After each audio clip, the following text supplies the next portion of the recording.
जबलपुर गोहलपुर ईदगाह compound में जमात इस्लामी हिंद की जबलपुर शाखा द्वारा एक संगोष्ठी का आयोजन विभिन्न धर्मों में ईश्वर की परिकल्पना के विषय पर किया गया, जिसमें मुख्य अतिथि दिल्ली से पधारे एस अमीनुल हसन, राष्ट्रीय उपाध्यक्ष जमात इस्लामी तथा अतिथि advocate OP Yadav, Rajesh Rao, doctor VK Patel, एनरिच सोनी, सैयद अहमद अली, सरदार गुरमीत सिंह आदि विभिन्न धर्म के धर्मगुरु तथा प्रचारक उपस्थित थे। कार्यक्रम का प्रारंभ जमात इस्लामी की परंपरा अनुसार कुरान के श्लोक से किया गया, जिसे सैयद अकरम अली ने पेश किया। कार्यक्रम का सफल संचालन शकील अहमद ने किया। अपने प्रारंभिक एवं स्वागत भाषण में जमात इस्लामी हिंद के जबलपुर अध्यक्ष गुलाम रसूल अंसारी ने सभी अतिथि गणों ने गानों का स्वागत करते हुए आज इस विशेष विषय पर अपनी बात रखी, जिसमें उन्होंने कहा कि सारे मानव आदम की संतान हैं, एक दूसरे के भाई हैं, इसलिए धार्मिक, जातिगत, भाषागत भिन्नता होने के बाद भी हम सबको एक दूसरे के धर्म का आधार और सम्मान करना चाहिए। संगोष्ठी के प्रारंभ में सद्भावना मंच जबलपुर के अध्यक्ष एडवोकेट ओपी यादव ने अपनी बात रखते हुए कहा कि सभी धर्मों में ईश्वर की परिकल्पना किसी न किसी रूप में पाई जाती है। संगोष्ठी के दूसरे वक्ता राजेश राव मानव धर्म के प्रतिनिधि के रूप में अपने विचार रखते हुए कहा कि मानव में मानवता होनी चाहिए। अगर मानव में मानवता नहीं है तो वह किसी भी धर्म वाला मान्य हो, उसका धर्म सिर्फ एक औपचारिकता है। गायत्री परिवार के डॉक्टर सीके पटेल ने भगवद गीता के 8वें अध्याय से अपनी बातें शुरू की और ईश्वर की परिकल्पना पर कहा कि ईश्वर निराकार, अनादि, सूक्ष्म से भी अति सूक्ष्म और प्रकाशमान है। एनरिच सोनी ने ईसाई धर्म का प्रतिनिधित्व करते हुए ईश्वर की परिकल्पना में कहा कि ईश्वर यीशु के रूप में दुनिया में आए। यीशु मसीह पापों का विनाश करने तथा मानव का उद्धार करने के लिए आए। उन्होंने लोगों के पापों के लिए अपने प्राणों का बलिदान दिया।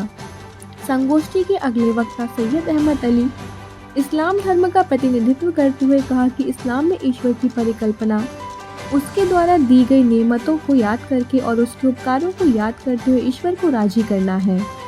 संगोष्ठी के अंत में सरदार गुरमीत सिंह, सिख धर्म के अंतर्राष्ट्रीय प्रचारक, ने अपने विचार व्यक्त किए और कहा कि संसार ईश्वर से शुरू होता है, वह एक ही है, ईश्वर दिखता नहीं है, उसे ढूंढना होता है।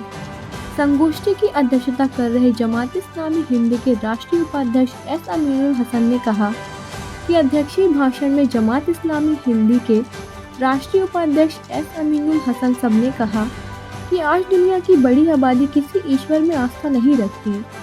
हम आस्था रखने वाले लोगों को ईश्वर की बातें करते रहना चाहिए।